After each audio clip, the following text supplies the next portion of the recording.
नमस्कार मित्रांनो, the stand पॉइंटमध्ये तुमचं स्वागत आहे. मी आहे रमन.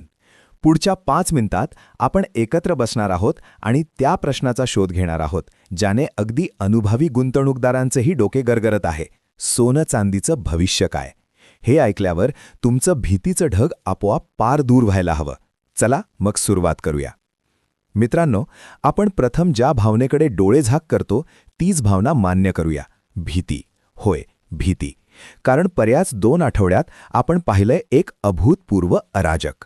27 जानेवारी हा दिवस इतिहासात दाखल झाला जेव्हा चांदी एका दिवसात 28% कोसळली. हा 1983 नंतरचा सर्वात मोठा धक्का. सोनंसुद्धा मागे राहिलं नाही, ते 12% पडलं. याचा अर्थ काय? म्हणजे जर तुमच्याकडे 10 लाख रुपयांची चांदी असती तर ती एका दिवसात फक्त 7 लाखाची राहिली असती. हे फक्त शेअर बाजाराचे आकडे नाहीत. हे कुणाच्या मुलीच्या लग्नाचा निधी आहे, कुणाच्या वडिलांच्या जमेच्या रकमेचा हिशोब आहे. हे आपल्या घामाने मिळवलेल्या पैशाचा प्रश्न आहे. म्हणून ही भीती नैसर्गिक आहे आणि मी तिला पूर्णपणे मान्य करतो.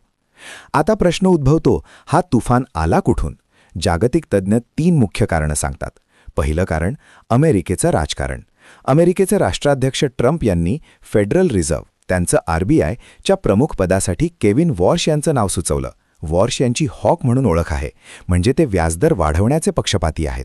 व्याजदर वाढले की अमेरिकन डॉलर मजबूत होतो आणि मजबूत डॉलरच्या पुढं सोनं चांदीचं कौतुक कमी होतं.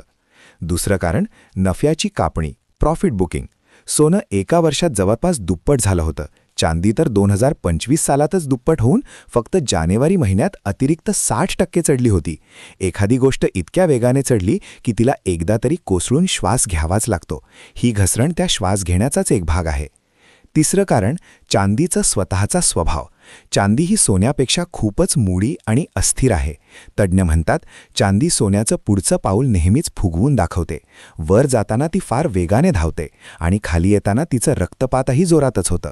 औद्योगिक वापर आणि सट्टेबाजी यामुळे तिचं हे स्वभाव आहे. मग हा प्रवास संपला का? सोनं चांदी परत येणार नाही का? मित्रांनो, याचं उत्तर आहे अजिबात नाही. चला आता थोडं लांबचं पाहूया. JP मॉर्गन सारख्या जागतिक बँकेचा 2026 सालासाठीचा अंदाज स्पष्ट आहे. सोनं दर औंस $5,000च्या घरात जाऊ शकतं. आज ते $2,300च्या आसपास आहे. हा आत्मविश्वास 2 खंबीर खुर्च्यांवर उभा आहे.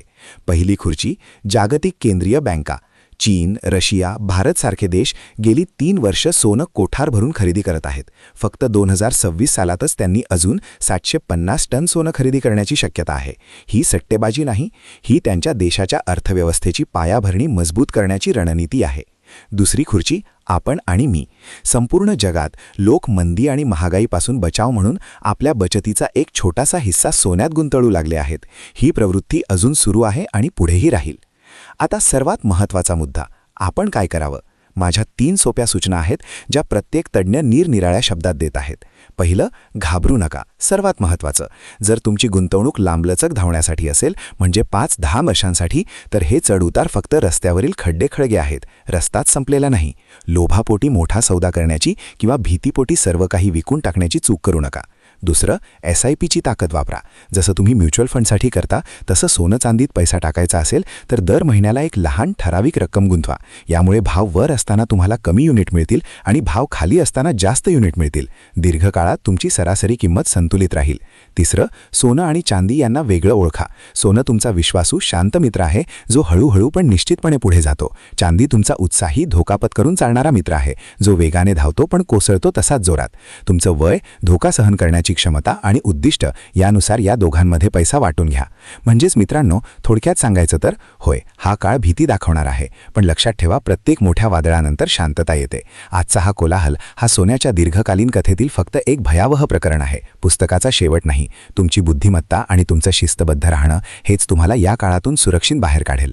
आजची चर्चा इथेच संपवतो. आशा आहे की तुम्हाला स्पष्टता मिळाली असेल. जर वाटलं की ही माहिती तुमच्या कुणा परिचिताच्या उपयोगी पडू शकते तर त्यांच्याशी नक्की शेअर करा. आमच्या सोशल मीडिया हँडलवर तुम्ही तुमचे प्रश्न विचारू शकता. पुढच्या वेळी एका नव्या विषयाने भेटू. स्वतःचं आणि स्वतःच्या पैशाचं काळजीपूर्वक रक्षण करा. धन्यवाद. नमस्कार.